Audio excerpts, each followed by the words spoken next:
সদৌ কাছাড় জিলা হাত্য সন্থা এবং উদ্যোগত সোনাই আঞ্চলিক ছাত্র সন্থা সহযোগত আজকে যে প্রোগ্রামের বিশেষ করে আমরা চিফ গেস্ট হিসাবে রাজীব মজুমদার স্যার, তিনি সায়েন্স টিচার এবং সোশ্যাল ওয়ার্কার আছেন সোনাইয়ের, তাকে আমরা অংশগ্রহণ করার জন্য স্যার প্লিজ আপনাকে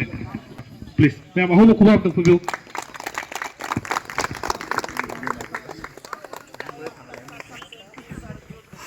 জাঙ্গৌবা social worker lamdam masigi saknai roba ojabu su khoi gi ngasi gi thoro masigi mari leina na das langchan pinabek damakta ojabu su akhoi din thagachari khoi gi maira paibi gi ima w kusum sing busu ngasi gi thoro masigi jamna khoi khum khunja sigi hoina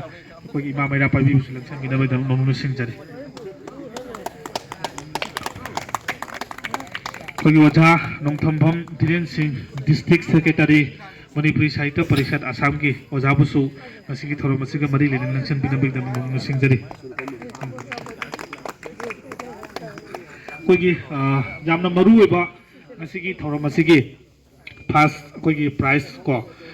donor oina akoina haijaru matamda jabirakpa koi nungsi jaraba iyamba ko khomjam bocha koi ojab koigi iyamba busu iyamba hoin kaujare maramdi yamba jamruna tijaba yamani aduna koigi ngasigi sponsor tawpiriba donor tawpiriba yamba busu yam ahoba khoba amta bhubi daga ngasigi dai sida langchan binaba dam nonu singjari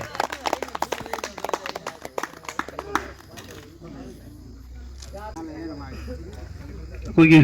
district ki maroi na khoi masi pangthok chabasi Kasar district student union gi maikai dagi Sunai regional student union akoi punna pangthok chabani aduna maruina akhoi nauna semlaba asugi sunai da khongda pham oiduna president pairiba inau jamwana su koi mongolpur sida hona biriba m bisanta busu masigi thoram siga mari leinana kogi sport ki line da su thoido honduna thawai jawjarba inau busu dais television binabagi dabang onu singjari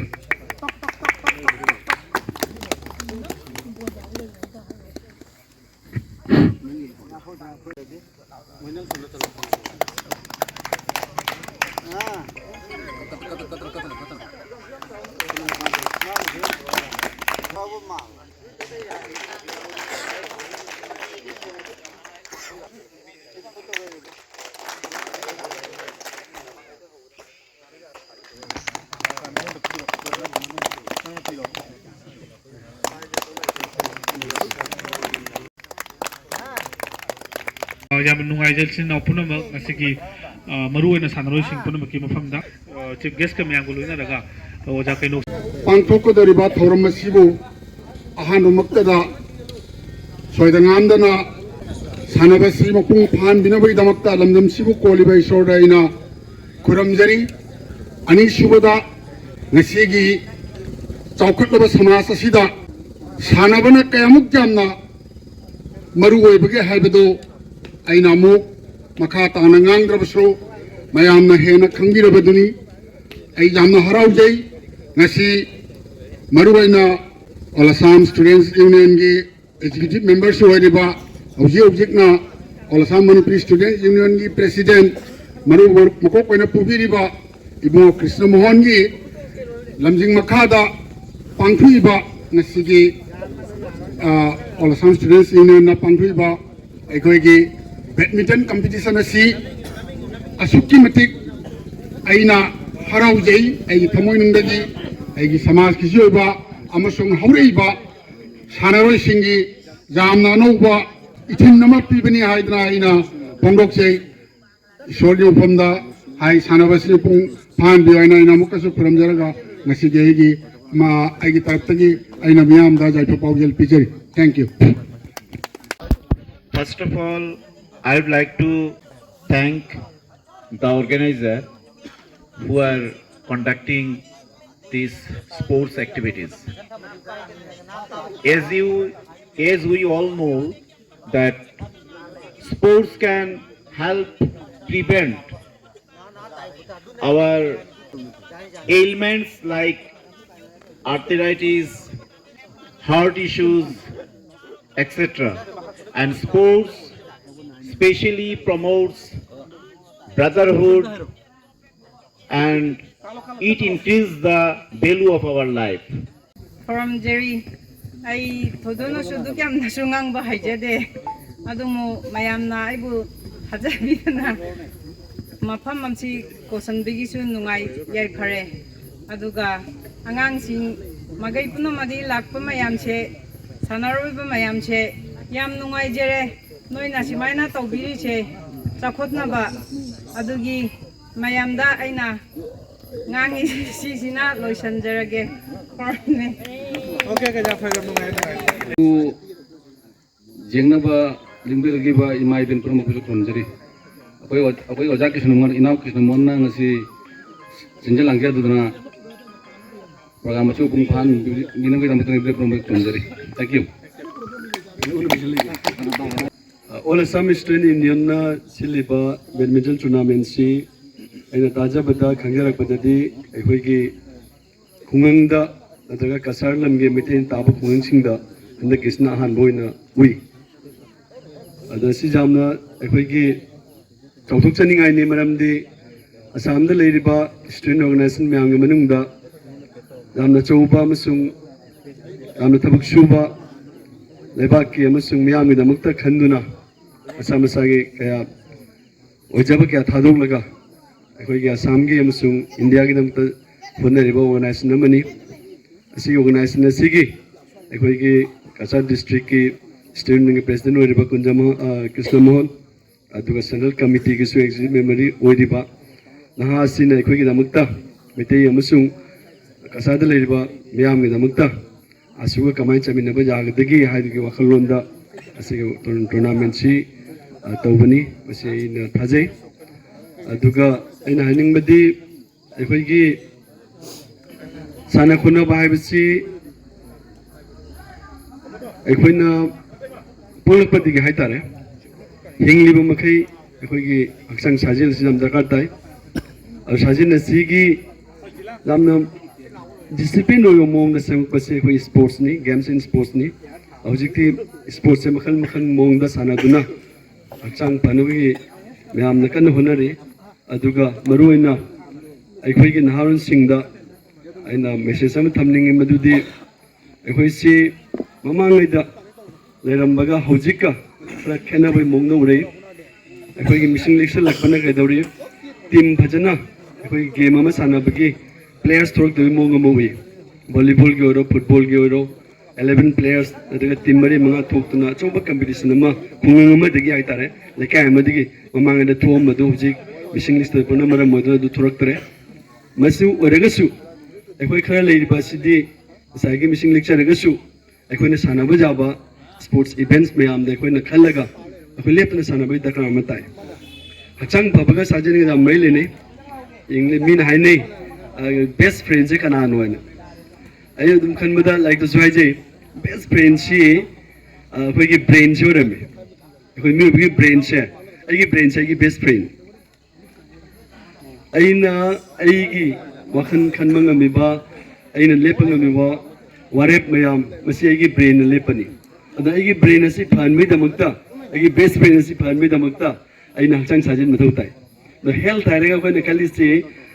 kana physical and mental health ni ani se punna chamina raga mi do masa baba koi masa baba mi ko dai ko ge hanga di masa nu bitan masa baba ko de laina lai thung lai taba wakhan chumna khanbang mi ba asi hachang baba koi adong sai gi ani se balance puna chatang magadi madu healthy person mo oi hachang baba mi mo oi maduna aikoina sana khona basi jam dakar tai hojikti mass media natraga social media dagi aikoi bu distract onu bosak me am thori ahiri ban sing je kon lapthuaga sana khona da wakhan bisalaga aikoi gi matam si sinaba adulena loena aikoi hachang ga wakhan ga se fana thambagi dakar roi punji jamna sangde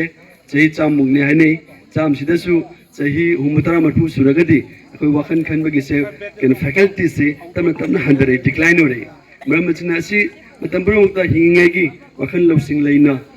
ngamna baina mata sana kono bisam nam thautai maramaduna ngasi gi thorang gi simbiri ba khungi chinau sing na phegi jelang magi kano de kore mana khungang sida meyam gi kano gi mating lauraga ngasi gi jam telo matamda ꯌꯥꯝ ꯐꯖꯅ ꯁꯤꯂꯥꯡꯕꯒꯤꯗꯃꯛꯇ ꯅꯥꯕꯨ ꯊꯥꯒꯠꯆꯔꯤ ꯑꯗꯨꯒ ꯂꯣꯏꯅ ꯂꯦꯡꯕꯤꯔꯛꯂꯤꯕ ꯏꯆꯦ ꯏꯆꯟꯁꯤꯡ ꯑꯩꯈꯣꯏ ꯅꯍꯥꯔꯣꯟꯁꯤꯡ ꯑꯣꯖꯥꯁꯤꯡ ꯑꯍꯜ ꯂꯃꯟꯁꯤꯡ ꯊꯥꯒꯠꯆꯔꯤ ꯑꯁꯤꯕꯨ ꯅꯨꯡꯁꯤꯕꯤꯕ ꯁꯤꯈꯦꯂꯋꯥꯔꯕꯨ ꯅꯨꯡꯁꯤꯕꯤꯕ ꯃꯌꯥꯝꯁꯤ ꯂꯩꯔꯒꯗꯤ ꯑꯩꯈꯣꯏ ꯅꯍꯥꯔꯣꯟꯁꯤꯡ ꯁꯥꯟꯅꯕ ꯌꯥꯝ ꯊꯣꯔꯛꯈꯤꯅꯤ ꯑꯗꯣ ꯁꯥꯟꯅꯕꯁꯤ ꯄꯩꯁꯥꯒꯤꯗꯁꯨ ꯅꯠꯇꯦ ꯁꯥꯟꯅꯕꯁꯤ ꯑꯩꯈꯣꯏꯅ ꯄ꯭ꯔꯥꯏꯖꯀꯤꯗꯕꯨ ꯅꯠꯇꯦ ꯏꯟ ꯗ ꯁ꯭ꯄꯤꯔꯤꯠ ꯑꯣꯐ ꯑꯦ ꯁ꯭ꯄꯣꯔꯠꯁꯃꯦꯟ ꯁꯥꯟꯅꯕꯒꯤ ꯃꯊꯧ ꯇꯥꯏ ꯑꯉꯝ ꯉꯝꯗꯕꯗꯤ ꯂꯩꯗ꯭ꯔꯕꯅꯤ ꯑꯗꯨ ꯁꯤ ꯉꯝꯍꯧꯗ꯭ꯔꯦ ꯍꯥꯏꯗꯨꯅꯁꯨ ꯑꯩ ꯀꯩꯅꯣ ꯅꯤꯡꯍꯟꯅꯕ ꯌꯥꯗꯦ ꯀꯩꯅꯣꯗ ꯉꯝꯕ ꯍꯥꯏꯁꯤꯗꯤ ꯉꯁꯥꯏꯒꯤ ꯃꯇꯝꯒ ꯀꯟꯗꯤꯁꯟꯒ ꯃꯦꯟꯇꯦꯜꯒꯤ ꯀꯩꯅꯣꯗ ꯐꯦꯛꯇꯔꯁ ꯃꯌꯥꯝ ꯑꯃ ꯂꯩ ꯑꯗꯨꯅ ꯅꯤꯡꯍꯟꯅꯕꯤꯒꯅꯨ ꯑꯗꯨꯒ ꯄ꯭ꯔꯥꯏꯖꯁꯤ ꯌꯥꯔꯒꯗꯤ ꯃꯊꯪꯗꯗꯤ ꯑꯩ ꯑꯗꯨꯝ ꯅꯤꯡꯁꯤꯡꯖꯒꯦ ꯈꯔ ꯌꯥꯝꯅ ꯀꯩꯅꯣꯁꯦ ꯕꯥꯔꯁꯦ ꯍꯥꯏꯒꯠꯁꯤ ꯑꯗꯨꯒ ꯌꯥꯝꯅ ꯑꯣꯄꯦꯟ ꯑꯣꯏꯅꯁꯤ ꯑꯇꯣꯞ ꯑꯇꯣꯞꯄ ꯀꯝꯃꯨꯅꯤꯇꯤꯗꯒꯤꯁꯨ ꯂꯥꯛꯁꯅꯨ ꯌꯥꯝꯅ ꯐꯖꯕ ꯉꯁꯤ ꯃꯉꯣꯜꯄꯨꯔꯗꯒꯤ ꯊꯥꯔꯤꯕ ꯃꯔꯨꯁꯦ ꯈꯣꯡꯅꯥꯡ ꯃꯤ ꯑꯗꯨꯃꯥꯏꯅ ꯌꯥꯝ ꯆꯥꯎꯅ ꯗꯤꯁꯇ꯭ꯔꯤꯛ ꯂꯦꯚꯦꯜꯒꯤ ꯑꯆꯧꯕ ꯆꯦꯝꯄꯤꯌꯟꯁꯤꯞ ꯑꯃ ꯑꯣꯏꯅꯕ ꯍꯣꯠꯅꯃꯤꯟꯅꯁꯤ ꯃꯤ ꯌꯥꯝꯃꯤꯉꯩꯒꯤꯗꯤ ꯑꯁꯤ ꯑꯃꯨꯛ ꯍꯦꯟꯅ ꯁꯄꯣꯔꯠ ꯂꯥꯛꯈꯤꯅꯤ ꯃꯁꯤ ꯍꯥꯏꯔꯒ ꯑꯩꯅ ꯃꯌꯥꯝꯗ ꯊꯥꯖꯕ ꯊꯝꯖꯔꯤ ꯃꯊꯪꯒꯤ ꯆꯍꯤꯗꯗꯤ ꯈꯔ ꯄ꯭ꯔꯥꯏꯖ ꯆꯥꯎꯍꯟꯒꯦ thank you very ꯃꯆ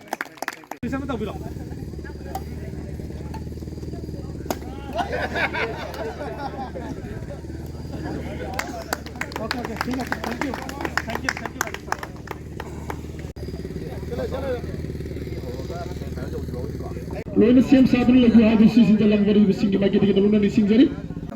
कोगी लखीपुरदगी entry तबुरका Roshan and मागी पनर हाइबा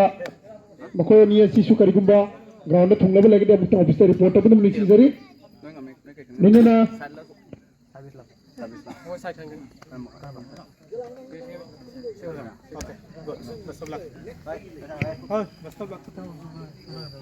इबो तंबी सिंगा अमदी R K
Right ball.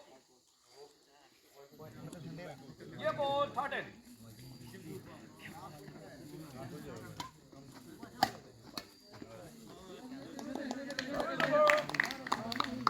Holding the ball.